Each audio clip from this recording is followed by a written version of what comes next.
Olá pessoal, tudo bem com vocês? Minhas saudações e cumprimentos a todos e a todas que estão acompanhando o canal. Mais uma vez, professor Lucas, professor de Direito Tributário e Processo Tributário aqui do nosso curso, em preparação para a primeira fase do 40º Exame de Ordem da OAB. Se você ainda não é inscrito, peço que se inscreva aqui no canal, curta o vídeo, compartilhe esse vídeo com os demais colegas, ative o sininho, me ajude a fazer com que o canal cresça e assim alcance o maior número possível de pessoas para que o conhecimento de direito tributário, do direito tributário, seja garantido a todos aqui no YouTube de maneira gratuita e democrática. Pessoal, vamos lá então continuar os nossos estudos e vamos hoje tratar de um novo tema, também estudando os impostos federais. Continuando a nossa jornada, são vários impostos federais, já que, como nós estamos vendo, a União é o ente político que tem a maior capacidade tributária, que tem maior poder de tributação dentro do Pacto Federativo. Vamos hoje estudar mais um desses impostos sobre a competência federal, tudo bem? Vamos lá, eu vou ampliar aqui a imagem, ver se eu mostro aqui para vocês os slides. Só um instante. Perfeito. Então hoje nós teremos a nossa aula de número 18, em preparação para o 40º exame desse ano de 2024, a primeira fase. E nós, como eu falei, vamos tratar de uma nova espécie de imposto federal. E o tema de hoje será o IGF, Imposto sobre Grandes Fortunas, previsto no artigo 153, inciso 7 da Constituição Federal. Este imposto, pessoal, de competência federal, existem algumas questões a serem consideradas. Ele ainda não foi instituído no Brasil, mas por ele ter previsão constitucional, pode ter alguma questão de primeira fase que pergunte sobre ele. Então, trata-se de um tributo, esse IGF, Imposto sobre Grandes Fortunas, trata-se de um tributo que ainda não foi instituído pelo Brasil, mas somente poderá ser disciplinado através de lei complementar. Como é que eu sei disso?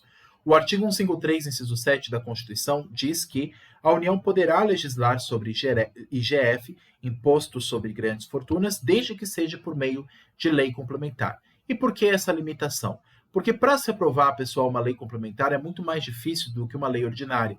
O quórum de aprovação do Congresso Nacional, tanto na Câmara dos Deputados como no Senado Federal, para se aprovar uma lei complementar é muito mais difícil do que um quórum para se aprovar uma lei ordinária. E por que esse limite, essa dificuldade que a Constituição impõe à União para instituir esse imposto sobre grandes fortunas? Porque é um dos limites, pessoal, ao poder de tributação do Estado. A Constituição ela serve justamente para limitar as ações do Estado em diversas matérias, inclusive em direito tributário. Então, quando a Constituição diz que a União só pode legislar sobre determinada matéria, mas mediante lei complementar, ela está dificultando as ações do Estado. Por que ela está fazendo isso? Justamente para limitar as ações deste ente público. E por que existe esse limite ao poder de tributação do Estado? Justamente, pessoal, para garantir segurança jurídica, para garantir maior estabilidade ao ordenamento pátrio, para que haja maior relação de igualdade entre o Estado e o contribuinte, para que o Estado não possa tributar de maneira arbitrária sobre as pessoas. Então, como o Estado possui um poder muito grande e como uma forma de limitar esse poder, a Constituição ela serve também como uma forma de limitação ao poder de tributar do ente estatal. E quando eu falo Estado aqui, é óbvio que eu falo no sentido lato sensu. Eu falo referindo a todos os entes políticos. E no caso aqui, a União, por se tratar de um imposto federal, tá? Então, para se instituir o IGF, ele ainda não foi instituído no Brasil, mas caso queira se instituir no Brasil, somente por lei complementar, como se exige o artigo 153, inciso 7 da Constituição. Somente a lei complementar poderá instituir a RMIT, a Regra Matriz de Incidência Tributária. Ainda não há a instituição dessa regra matriz de incidência, mas há alguns critérios claros que poderão ser observados. Então, se cair alguma questão de prova, pessoal, perguntando sobre o IGF, existem alguns pontos que podem ser apresentados aqui, algumas considerações que podem ser colocadas aqui a respeito da matéria de IGF. Claro que ainda não há uma lei, mas há alguns critérios que a Constituição já estabeleceu, dentre eles que somente pode ser instituído por meio de lei complementar, e outras questões que também nós podemos falar aqui. Quais são as questões que nós poderíamos considerar sobre o IGF, na sua regra matriz de incidência tributária? Primeiro, critério material. Nós sabemos que são 5 critérios que definem a regra matriz de incidência tributária. Lembra? Critério material, critério espacial, critério temporal, critério pessoal e critério quantitativo. Vamos repetir? Critério material, critério espacial, critério temporal, critério pessoal e critério quantitativo. Critério material. Qual que seria o fato gerador desse IGF? Onde é que ele incidiria? Se o nome já diz grandes fortunas, já está muito claro. O IGF vai incidir sobre grandes fortunas, sobre propriedades de bens de grande valor, de alto valor. Então, pessoas que possuem bens de altíssimo valor. Né? Então, a determinação, né, a detenção de grandes fortunas como fato gerador. Então, as pessoas que tiverem grandes fortunas, milionários, bilionários que estiverem no país e tiverem grandes propriedades, ou seja, jatos particulares, iates, mansões, casas muito caras, é claro que aí vai incidir o IPTU, mas sobre bens de altíssimo valor, de altíssimo valor de mercado, de grande valorização, no caso vai se incidir também junto com isso o imposto sobre grandes fortunas. Grandes ações nas bolsas de valores, investimentos no exterior, vai se incidir o IGF. Então, o IGF, em tese, ele vai incidir sobre esse valor das grandes fortunas. Mas, claro que quem vai estabelecer isso de maneira mais clara é a lei, caso ela surja. Critério espacial. Terá valor em todo o território nacional. É claro, se a lei for instituída, ela terá valor sobre todo o território nacional. O critério é sobre todo o território. Qualquer pessoa, brasileiro ou estrangeiro, que estiver no Brasil e tiver com essa posse de grandes fortunas, de grandes bens, de bens de altíssimo valor, o tributo vai ser cobrado em cima destes bens. Então, o local onde vai incidir é justamente em todo o território nacional, por se tratar, obviamente, de um tributo federal. Se é um tributo federal, vai incidir em todo o território brasileiro. Critério temporal. Quando que vai incidir? Provavelmente poderá ser anual, dia 1º de janeiro. Por ser um tributo novo, provavelmente vai seguir quase a mesma regra que existe no imposto de renda da pessoa física, o IRPF, incidindo sempre anualmente, tendo como base o primeiro dia do ano, dia 1º de janeiro. Então, provavelmente o critério que vai ser adotado para o IGF será o critério anual. Critério pessoal. Quem vai cobrar esse tributo? Obviamente que quem será o sujeito ativo vai ser a União, por ser um tributo federal. E é de competência federal, como já é previsto no artigo 153, inciso 7 da Constituição Federal. E o titular da fortuna será o sujeito passivo. Quem é que vai pagar essa fortuna? É quem possui ela, o titular dessa fortuna, que é o sujeito passivo, que é o contribuinte. Então, a pessoa que tem a propriedade desses iates, desses jatinhos, propriedades de casas de altíssimo nível, de piscinas, de joias, de ações nas bolsas de valores no mundo afora, enfim. Pessoas que têm um valor muito alto, no sentido material, possuem bens de valor muito alto, pessoas que detêm grandes fortunas é que vão ter que pagar o IGF. E o critério quantitativo nada mais é do que a base de cálculo vezes a alíquota. A base de cálculo vai ter como base a fortuna dessa pessoa, né? Então, o quanto que ela ganha, o quanto que ela tem como um valor muito alto, muito exacerbado. Então, a fortuna que vai ser calculada, o valor do iate, o valor do jatinho, o valor dos bens que a pessoa possui em uma praia particular no Caribe, enfim. Vai ser a fortuna vezes uma alíquota a ser estabelecida em lei. E claro que provavelmente essa alíquota vai ser proporcional. Quanto maior a fortuna, maior será a alíquota. Muito bem. Mas será que existem países, pessoal, no mundo que já instituíram o IGF?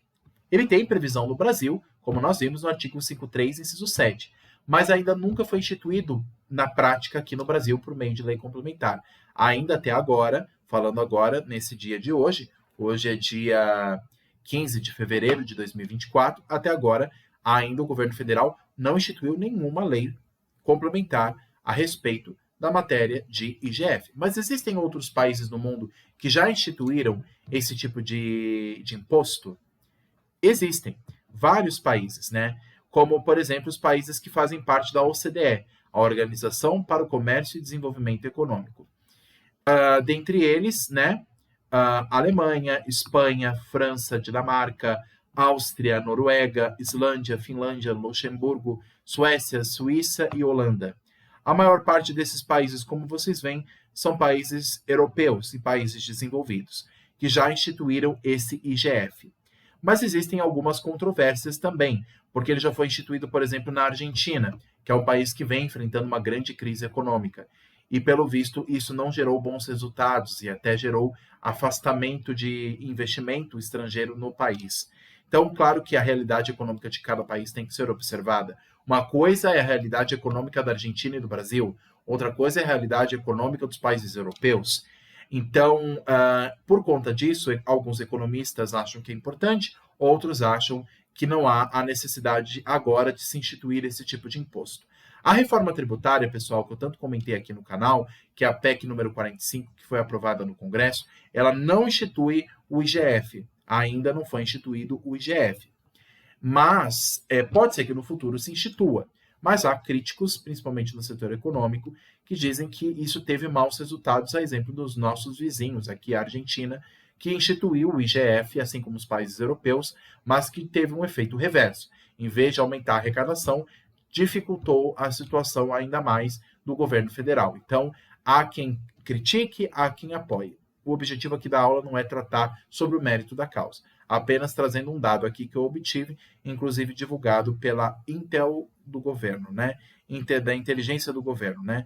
www.blog.inteligov.com.br www.blog.inteligov.com.br. Esse é o nome do site que está aqui embaixo, onde obtive os dados dessa informação vindas até do governo federal, que alguns países instituíram, mas nem todos tiveram bons resultados com relação a isso, apenas para dar um pano de fundo tratando a respeito do assunto.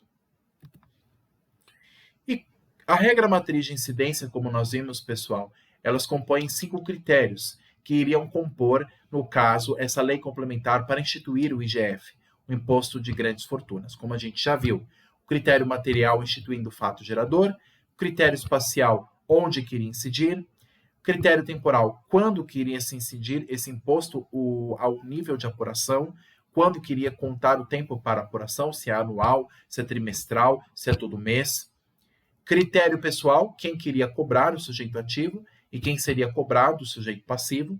E o critério quantitativo, quanto que seria o valor desse tributo, que nada mais é do que a base de cálculo vezes a alíquota. E isso também somente pode ser instituído mediante lei, a base de cálculo e a alíquota.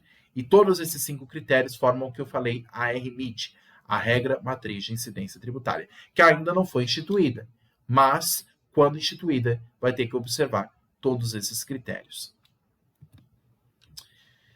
Pessoal, outras considerações sobre o IGF que eu considero pertinente é o seguinte: não poderá ser instituído por medida provisória, conforme o artigo 62, parágrafo 1º, inciso 3 da Constituição Federal. Reserva apenas a lei complementar. Então, nem medida provisória, nem lei ordinária podem instituir esse tipo de imposto. A Constituição foi muito taxativa e clara.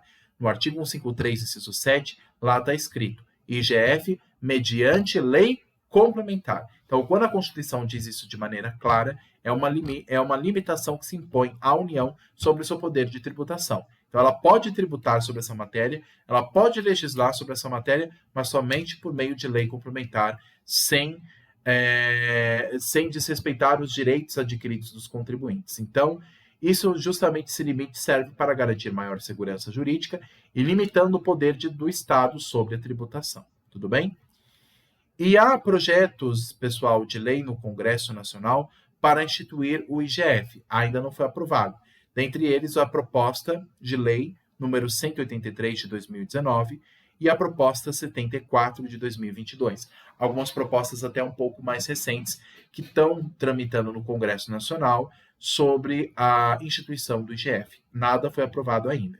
Então, lembrando que a reforma tributária que foi aprovada no Congresso, a reforma que é a PEC 45 de, se não me engano, do ano de 2018, 2019, é que é uma PEC antiga, mas que só foi aprovada agora no Congresso Nacional. Eu não sei se 19 ou 20, ainda não me lembro exatamente a data, o ano da data, onde foi instituída essa proposta. Mas a proposta é o número 45. Essa proposta, pessoal, aprovada, até ver aqui o ano, para ficar mais claro aqui para vocês conseguirem pesquisar melhor na internet. PEC 45. A PEC 45 de 2019, desculpa, 2019 mesmo. É uma PEC antiga, mas só foi aprovada agora no Congresso. Quer dizer, ano passado, 2023. E essa PEC, pessoal, ela prevê a alteração de várias coisas no sistema jurídico tributário, dentre eles a alteração, como a gente vai ver, do IPI, do ICMS, do ISS, mas em matéria de IGF nada foi feito. Então, ainda se mantém a regra antiga. Somente pode ser instituído mediante lei complementar. Nem medida provisória, nem lei ordinária podem instituir, como também reforça o artigo 62, parágrafo 1º, inciso 3 da Constituição Federal. Tá? Só existem, no máximo, projetos de lei que estão tramitando no Congresso, mas nada ainda foi aprovado. Tudo bem? Perfeito. Outras questões que podem ser consideradas a respeito do IGF. Uma das pautas a serem debatidas é a maior tributação sobre pessoas mais ricas, buscando um sistema tributário mais igualitário, inclusive regulando e atualizando a atual tabela de imposto de renda, do qual é muito criticada. Mas seria o IGF uma solução para a desigualdade? É claro que nós estamos aqui, pessoal, no campo das especulações. Quando a gente fala de um imposto que ainda não foi instituído na prática, muito se é debatido, inclusive dentro do Congresso. Por exemplo, nas CCJs, nas Comissões de Constituição e Justiça. Nas sessões das CCJs, da Comissão de Constituição e Justiça da Câmara e do Senado, é muito debatido sobre isso. Isso vai mudar a realidade econômica? Isso vai transformar o sistema tributário em um sistema mais igualitário, onde pessoas que ganham mais paguem mais e pessoas que ganham menos paguem menos? Será que haverá maior igualdade? Instituindo o imposto sobre grandes fortunas, será que isso não vai ter também um efeito reverso? Por isso que tem que se chamar pessoas de outras áreas, da área econômica, da área de estatística, da área, obviamente, do direito, para justamente dialogarem e ver se realmente, de fato, a instituição do IGF teria uma boa probabilidade aqui no Brasil a curto ou a longo prazo, tá?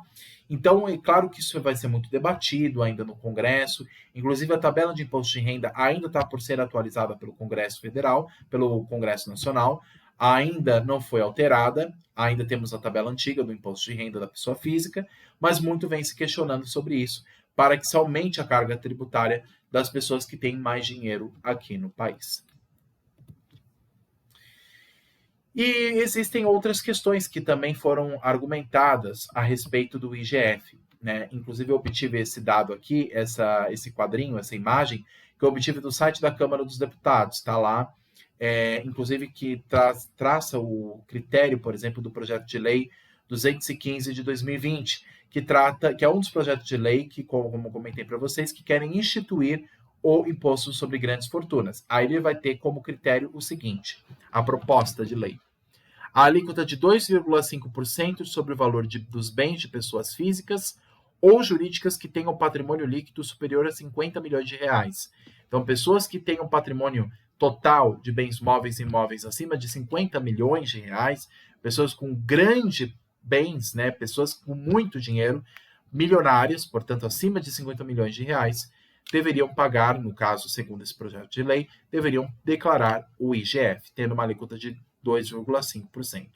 Então, imóveis para residência ou lazer com valor acima de 5 milhões, veículos que custem acima de 500 mil reais, ou ter a propriedade de embarcações, falei dos iates, ter um iate com um valor superior a 1 milhão de reais, ou aeronaves, dei o exemplo de jatinhos particulares, com um valor maior de 5 milhões de reais. Então, alguns critérios aí de apuração que esse projeto de lei traz para justamente instituir essa lei complementar e estabelecer um critério para se incidir o imposto sobre grandes fortunas destas pessoas que são consideradas milionárias ou bilionárias, que possuem uma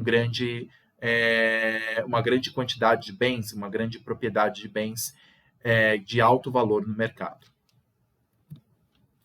E basicamente são essas as informações que nós podemos trazer sobre o IGF. Embora, pessoal, na prática ainda não foi instituída esse imposto, né? Instituído esse imposto por meio de lei complementar. E até agora ainda não vi alguma questão específica, pessoal, da OAB em primeira fase perguntando sobre IGF. Apenas uma ou outra questão de maneira vaga. Mas não custa nada dizer alguma coisa sobre este imposto, porque nós precisamos, pessoal, aqui no canal, e essa é a intenção, de tratar sobre todos os impostos previstos na Constituição, inclusive sobre o IGF, porque pode ter alguma questão que vai ser perguntada em prova sobre isso. Tudo pode cair. Então, por isso que eu estou trazendo essas informações, trazendo as informações que são as mais importantes sobre a matéria de IGF, que podem ser questionadas em primeira fase no exame da OAB. Tudo bem? Pessoal, muito obrigado a todos pela atenção. Se tiverem dúvidas, deixem aqui nos comentários. E se quiserem os slides, pessoal, por favor, me avisem. Esses slides que eu apresentei aqui de PowerPoint, me avisem, que aí eu compartilho com vocês por e-mail. Deixe aqui embaixo nos comentários o e-mail de vocês para que eu compartilhe o material dessa e das demais aulas. Tudo bem? Tirando aqui o PowerPoint, pessoal. Então, como eu falei, esse é o PowerPoint que eu estou utilizando. Posso passar esse arquivo para vocês, também em versão PDF para quem preferir, tudo bem? E é isso, pessoal. Eu agradeço a atenção de todos aqui. Espero que o estudo tenha ajudado vocês. Espero que os slides, as apresentações tenham ajudado vocês. E conto com a presença de vocês para as próximas aulas, tá bom? Bons estudos e até a próxima. Tchau, tchau.